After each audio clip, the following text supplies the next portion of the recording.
Welcome, Lori here, and we are going into week 5. Hang on, just get the PowerPoint up for you.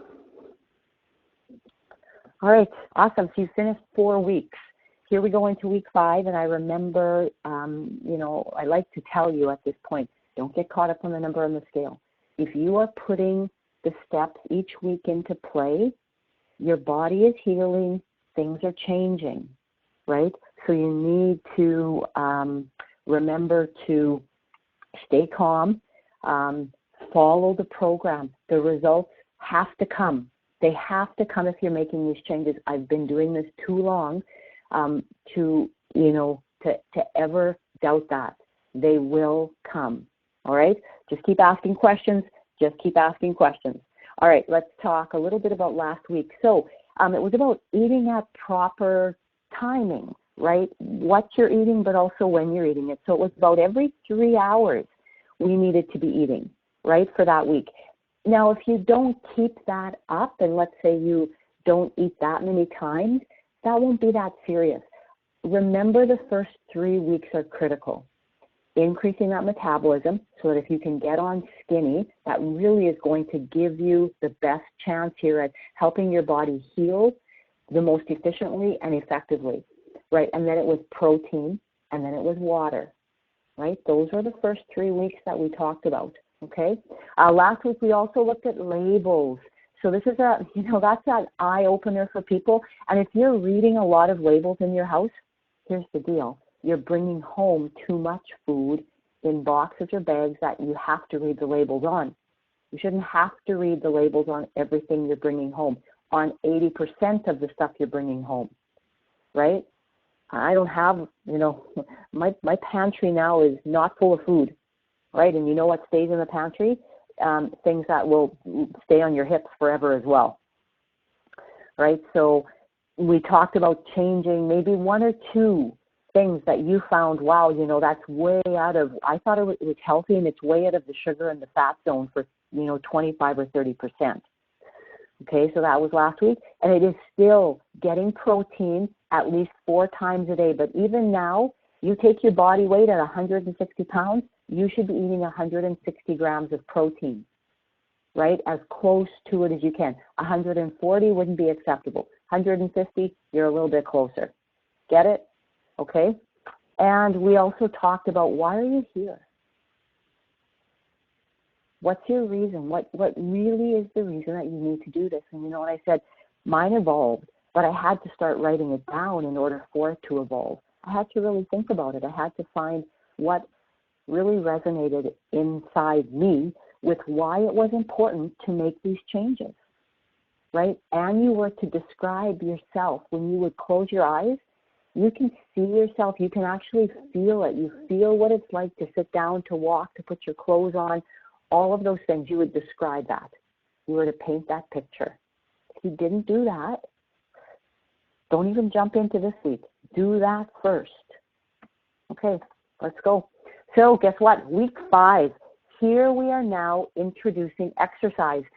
And I like to explain it like this. You've needed to balance out some nutrition in your body first in order to fuel your body to be able to exercise. So many people always tell me I had a bad week because I didn't exercise.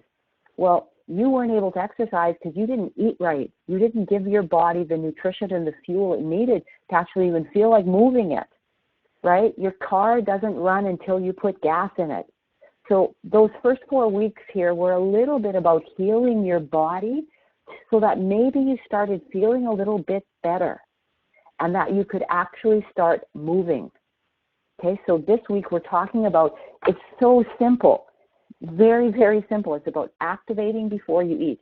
And I am going to talk a little bit more about food and exercise. So it's about figuring out what the fuel tank is in your body that you need to get into. And you may not know it, but you have 2 fuel tanks that you draw from in our body to provide energy. Okay, so this goes back to the very first session that we did, remembering what influences metabolism. Of course, the French fries are the quality.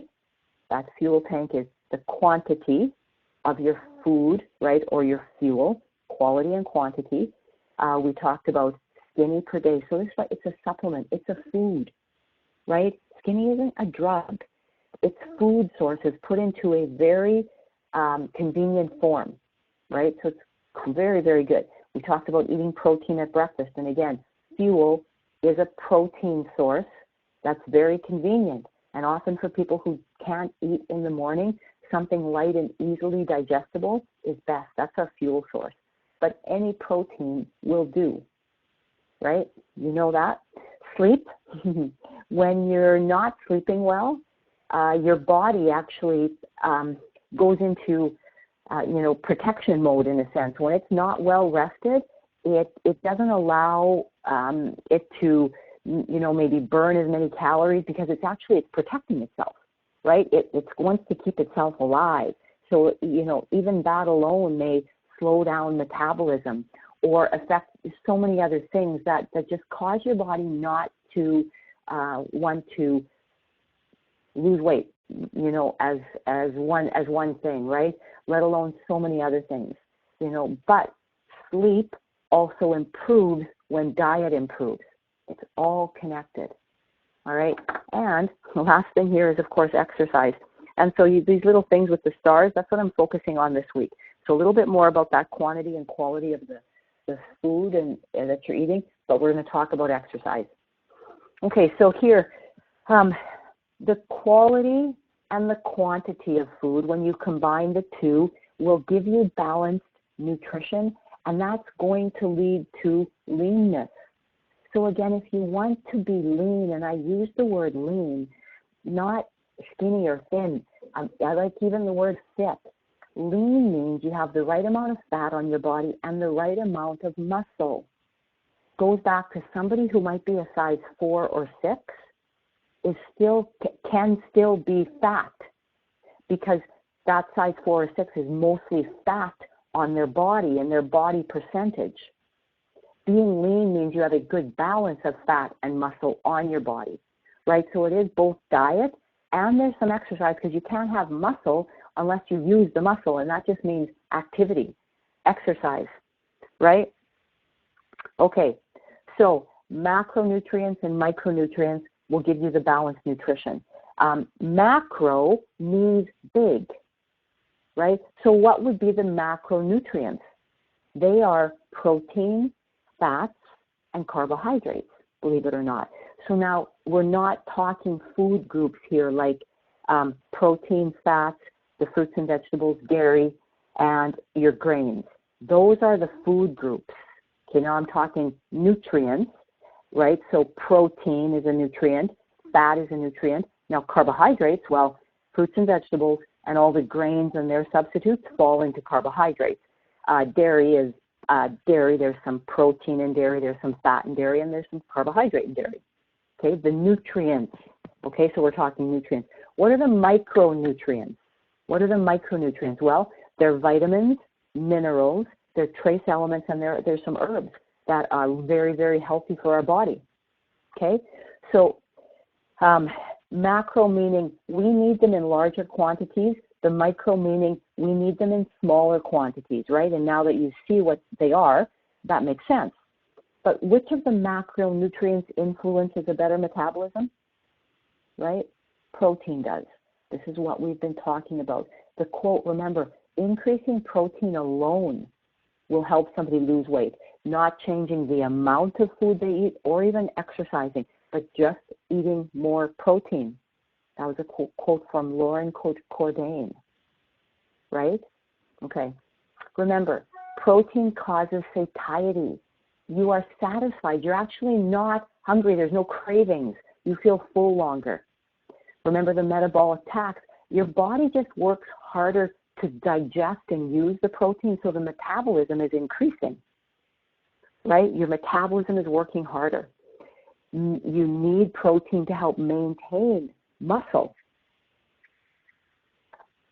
right? And remember, what protein doesn't do is, first off, when you're eating the right amount of protein, and what's recommended here, even 1 gram per pound of body weight, that's still just a healthy amount, right? But again, protein and exercise, they don't turn you into an incredible Hulk, right? It won't happen. Women don't have the hormones in our body to do this. Some of us are predisposed through genes and heredity to maybe gain muscle more quickly, maybe a little more muscle, but just never too much. You can't have too much muscle, right? Strength is a good thing. Okay, moving on. So planning a day, right? So again, that right amount of protein. Okay, last week we talked about small meals. Okay, incorporate that. Every time you eat then, you put some protein in. So in the morning, if you have 30 grams because you drink a fuel or you eat protein, I'm only counting protein here, not anything else you're eating. Mid-morning, you have a little snack of 15 grams. Early afternoon, a little snack of 15 grams. Mid-afternoon, 30 grams. And then you've got another meal of maybe 35 to 40. You hit 125 to 130. Now, if you need 160, well, you might need one more meal of 30 grams in here. Or these snacks become a little bit bigger. But you need to learn, again, remember, 25 grams of protein is the size of your palm. You know, thickness in just the palm. If you're going to go 30, 40, well, you're taking in then part of your fingers, right? But, you know, some of you may have a food scale to measure the ounces, right? 4 ounces, that's kind of about that size of your palm, is about 25 grams of protein, right? So you end up measuring the ounces, and that's where I had a chart at the beginning, right? All those ounces of protein, that's usually how you measure it, cooked. Then, you know, 4 ounces is kind of around 25 grams for most meat, a little bbit different. Sometimes it's 30 grams in 4 ounces, right? So remember when you weigh things, you're weighing for maybe the ounces. Sometimes you can weigh for the grams too. Okay, here you go. So you might need to eat 6 times a day to get the right amount of protein. So, you know, what is your problem with getting enough protein? Here are the top 3 things. First of all, availability. Protein doesn't sit on the counter in the fruit bowl or the protein bowl and you grab a piece and eat it. Or it's not like cheese where you take it out, you cut it, and you eat it. Protein has to be prepared. So that's one of the things that causes people problems to get protein. It's transportability. So I can't carry that around. I have to have a fridge. If I'm going out, I can't just, you know, put it in a bag and take it with me, right? There's that idea. You know, and then there's this one. I don't like protein. I can't eat meat. It just like tastes bad, or I don't like the texture in my mouth. Okay? So what's the solution? Okay, well, number 1, preparation. Okay? You have to cook in bulk, right? There's always 3 protein sources prepared in my fridge, right? So 3 or 4 actually, between myself and my son, that we don't actually then cook necessarily protein every day. So you always cook more so you have leftovers, because that becomes your snacks for your protein, right? Okay, well, look, if it's something about transporting it or taking it with you, well, get some containers. You know, I've even learned myself, I throw it in a baggie. I don't make my meat with a lot of sauces on it. Most of mine are roasted in the oven, maybe a little bit of olive oil on it and some spices. That's how my meat is prepared, roasted in the oven. And then it's thrown in a little baggie, right? And I had one of my friends who does the program, and, you know, she told me about, you know, being out, and she was at the dentist, but she was going shopping, and she just took a chicken breast and put it in her purse in a little plastic Ziploc bag, and she was kind of chuckling. And she said, and while I was walking down the street, I was eating it, right? And I said, Mary, that's very normal. That's what I do. It's not odd, you know, and she just, you know, I just said, way to go. But for her, that was a very different thing to do, right? And if you carry that with you, like a couple of hours that you take your protein, you know, it's not going to spoil because it's not refrigerated. I'm pretty healthy, and this is what I've been doing for a very long time. You know, so the part about not liking protein, I always come back to this question: how is what you're doing now working for you? You know, so you need to do something different. And I mean, really, wherever your protein source is, you need protein. It is the building block of our body. You will learn to like it. You will learn to change your palate. right? You just need to be consistent with it. It's just like children. Sometimes we need to be introduced to something close to 40 times, right? To be able to then become accustomed to it. Like many different things in our life, right? Not just food, So think about that. But protein is just critical to your health. It is critical to how your body will actually look and feel. Okay. Okay, so let's talk a little bit about your fuel tanks in your body. So your body actually has two places to draw energy from, to draw fuel from. It's got what is stored in your muscles, and this is glycogen, right? The energy stored in your muscles is called glycogen. It's a form of sugar. The glycogen tank in your muscles is like stainless steel. It is so big, it holds so much, and then it's done. So it's like the gas tank of your car. Once it's full, you can't put any more in there. It just kind of has to spill out. And where does it go? Well, it goes into the other storage tank for energy, which is fat. And, I was thinking about a picture of what would I represent fat with, and I found this one. I thought, that's perfect, right? The clouds, how they come and they go, and they can be endlessly big, and then they can disappear. And this is like our fat tank. It's not stainless steel like the glycogen tank. This one grows and shrinks with incredible flexibility, right? Depending on what you are doing to your stainless steel tank. Because if you're continually trying to fill this up with more and more food that produces glycogen in your body, and this is full, well, over it goes to here. And this keeps growing and growing and growing until we stop with this. Okay. What fills up the glycogen fuel tank? Indeed. Carbohydrates fill up the glycogen fuel tank. So now I'm talking about one of the nutrients, the macronutrients. Okay, what are the food groups that fit into carbohydrates, right? Fruits and vegetables. There's some carbohydrate in dairy, and there's some carbohydrate in, lots of carbohydrate in the grains and substitutes. There's no carbohydrate in protein, and there's no carbohydrate in fat. Okay, so it is only the food groups of grains, dairy, and your fruits and vegetables that fill up the glycogen tank. But what kind of carbohydrate fills up that tank the fastest? Like, boom, it's full. Starchy and sweet foods. So when I'm talking starchy, I'm talking flour, grains, pastas, and that's flour, right?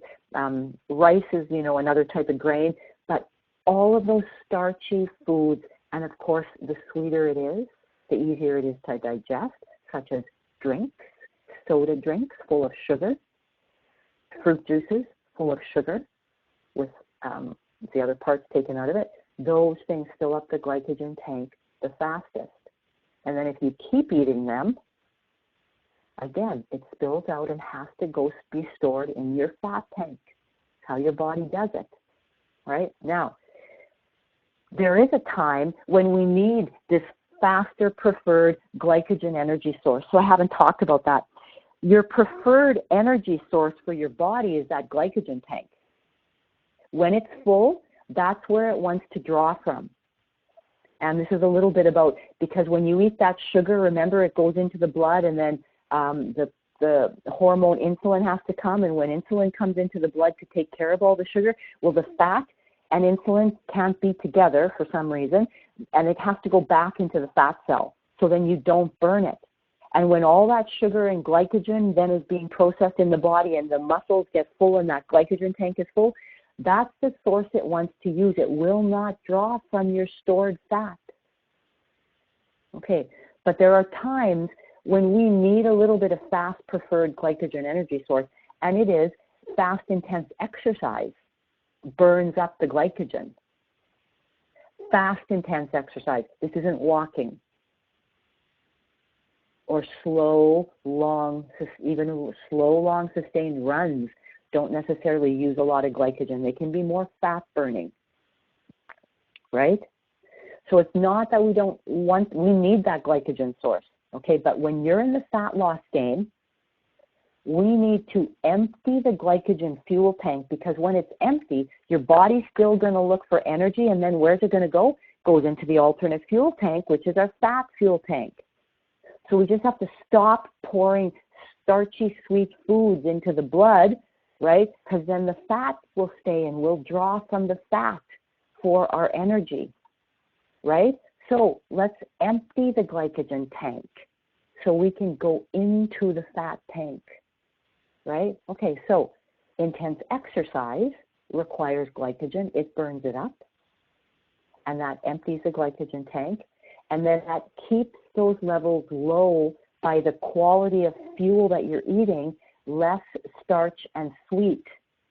Stop filling up the glycogen tank, and as I've said, especially in the morning. This is why I've said now, protein in the morning. As soon as you fill the glycogen tank up with a bowl of cereal and milk and toast and juice, right, or really sweet yogurt, right, then it's into the glycogen tank and has to burn all that up, even before it reaches the fat tank, right? Okay, so we want your body to hit the fat tank for energy this week. That's what we're going to try and do now, okay? Hope this is making sense. And exercise is very good. So what's happening this week? Well, we're going to give a little extra metabolism booster to lower the glycogen this week. 30 seconds of exercise before any 2 meals every day. 30 seconds of exercise, and that's very doable. And I'm actually going to help you out. I'm going to help you out with the 30 seconds of exercise, what you should be doing, right? Some of you already know if you're watching this for a second time. And 30 seconds of metabolism boosting activities. So we can do this, right? It's a minute, 60 seconds every day. If you haven't started exercising, don't worry about it. This is enough. If you already exercise, still do this. You'll be amazed at how this little bit makes a difference, right? Right? Because if you're exercising, you can be really intense in your 30 seconds. And maybe you're somebody who exercises at a low intensity. So you want to add some high intensity exercise into your day. Now I'm asking 60 seconds. That's it. Okay, talk a little bit about, again, our mind space, our head space. Where are we at, right, with 4 weeks of this? Tough question, right? Why are you fat? Why am I fat? Right? Is it the quantity? Is it quality? Is it a little bit of both? What was it for you? What is it for you? What's that barrier, right, that is keeping you there, right? And have you lost weight and have you gained it back? And why did that happen? What was it? It's not that we want to spend time in the past. We really need to focus on that lean picture of ourselves. That's very, very important. But some of these questions help us really understand where we want to go, right? And when we can understand sometimes what trips us up, well, then we can take care of that and have a safer and a better journey going forward. That's the only reason, right? A little bit of this helps to understand, what is it for me, right? You know, I figured it out what it was for me, and once I knew, I was able to recognize it. And that's also part of it, right? Recognizing when you're there.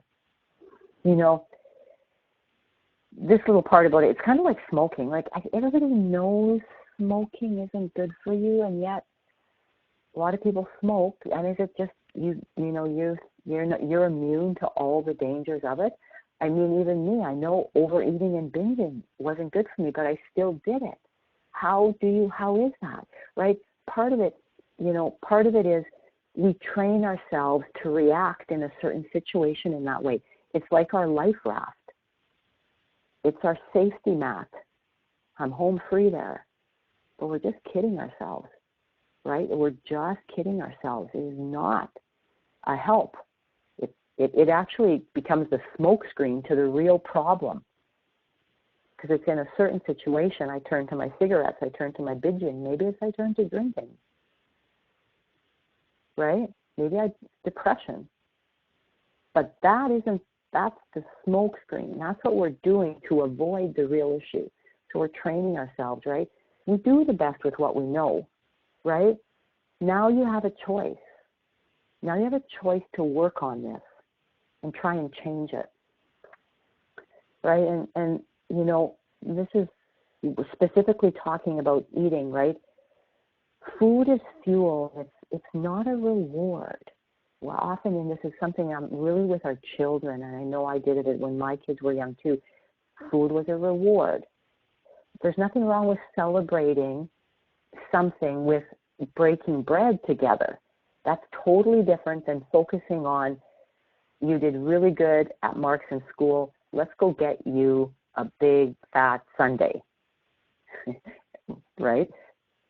There's different things, right, that we can teach ourselves, you know, to, you know, reward ourselves with, right, when that happens. Definitely, when I've done something and we're proud, we want to celebrate, right? It's a celebration, right? But be very, very careful with that, right? Food as a reward can be deadly, right? Okay. So a little bit of carb sensitivity diet here. This is a book written by Dr. Natasha Turner. She's a naturopath physician, and she talks a little bit about her journey here. Give me a second. Where are we?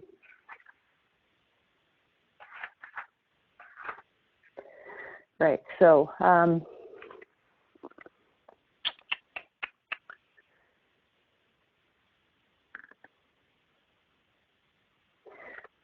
so like you, I stray off course from time to time. I enjoy dining out. I consume too many carbs in times of stress, frustration, or celebration. I get busy and I miss workouts. Luckily, the efforts I've made over the years allow me to do these things occasionally without a return to life-hampering, body-disrupting symptoms, right? From my personal experience and my years in clinical practice, I know that optimal insulin balance is the most important factor in living a vibrant, strong, and healthy life.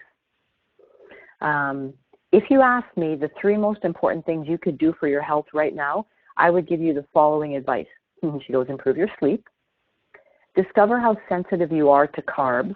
So this is talking about those sweet, starchy carbs, grains, breads, pasta, all the sweet things, right? And how sensitive you are to it. That's part of what her book is about. She says that. And add a few essential supplements, right? And she lists them in her book, many of them which are in our Skinny and actually our Energy, of course, and the Fuel, but many in our Skinny and our Energy, right? You know, so she says your sleep, of course, watch the quality of your diet through carbohydrate, and a few essential supplements, right?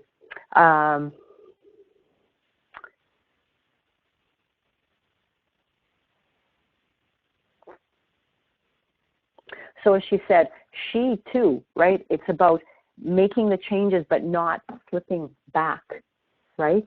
And, you know, she's you can look her up, Natasha Turner. She looks great today, but as she said, it's interesting. She had a very tough time with this. Here it's, you know, this is from Why We Get Fat by Gary Taubes. And a very interesting book again. You know, he talks about, given the same amount of food, the same amount of carbohydrates, some people will secrete more insulin than others, and those who do are likely to put on more fat and have less energy, right? Their bodies work to keep the blood sugar levels under control because high blood sugar is toxic, right? And then they are willing to overstuff their fat cells if necessary to do it. Right, but another important factor is just how sensitive to insulin your cells happen to be and how quickly, right? And that is called insulin resistance.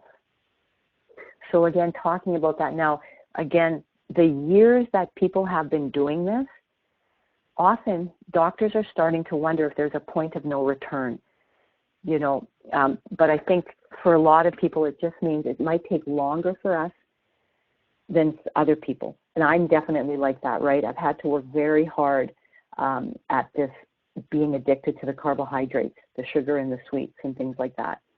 You know, so you too with these small changes can do this, but understanding your 2 fuel tanks and not filling up the glycogen tank by pouring sweet and starchy, sugary foods into your blood system over and over and over, You want to reach more for the high nutrition, low calorie foods, which might be protein, vegetables.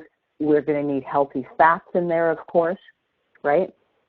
Okay, so going on for this week's tasks. So, of course, number one is the same. Always plan to eat 1 gram of protein or 5 or 6 meals to get that protein. 30 to 40 grams per serving, depending on how much you need. Depends on how much you weigh.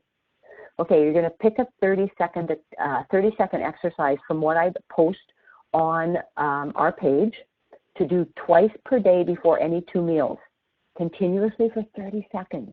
Okay, find one belief about eating that has led you to be fat. We've worked on this a little bit. I've called it a barrier, your obstacle to getting lean. You know, now I'm talking about a belief that's kept you fat. The same thing. Think about one, okay? And this week, can you get into the right fuel tank by just number one, eating your protein, meaning take out some of the other things you're eating and put protein in its place. Hit the right amount of protein. All right? I'm going to leave you with that this week. We've got, a little contest going on right now. So if you're listening to this and, it's past, that's okay. But you can jump on our page right now for July of 2015 and look at our little contest. It's lots of fun, and you can actually win some free Skinny. But get out there and, again, get a case of Skinny. Ask your coach about getting a case free, and they'll explain that. So here you go this week. Exercising just 30 seconds per day, and if you are already exercising, do these intense 30 seconds twice per day. Give it a shot, and lower that glycogen tank. All right, thanks everybody for showing up. Have a great week.